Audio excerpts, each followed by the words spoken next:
দর্শক বন্ধুরা, আজকের ঘটনার চেয়ে চাঞ্চল্যকর ও অবিশ্বাস্য খবর সম্ভবত আর কিছুই হতে পারে না। রাজধানীর শাহ আলীতে পার্টি দেওয়ার চুক্তিতে ৩ কলেজ শিক্ষার্থী আগুন দেয় একটি বাসে। স্থানীয়দের ধাওয়া, তুরাগ নদীতে ঝাঁপ, এক শিক্ষার্থীর মর্মান্তিক মৃত্যু। পুরো ঘটনা এখন দেশ জুড়ে আলোচনার ঝড় তুলেছে। চলুন জানি সম্পূর্ণ ঘটনাটি শুরু থেকে শেষ পর্যন্ত। বৃহস্পতিবার রাত প্রায় 10:30টা উত্তর নবাবের বাগে সোহেল ইঞ্জিনিয়ারিং ওয়ার্কশপের সামনে ফাঁকা বাসটি দাঁড়িয়েছিল।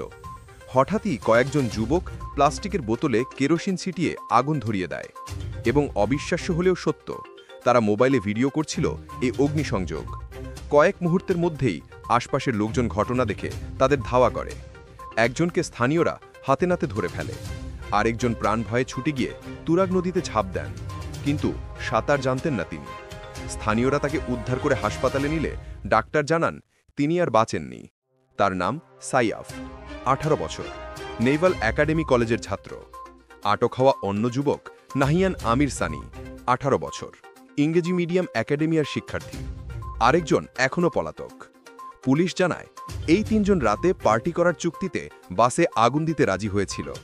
এ ঘটনা শুধু নাশকতা নয়, বরং পরিকল্পিত অপরাধ। ডিএমপি জানিয়েছে পলাতক যুবককে ধরতে অভিযান চলছে।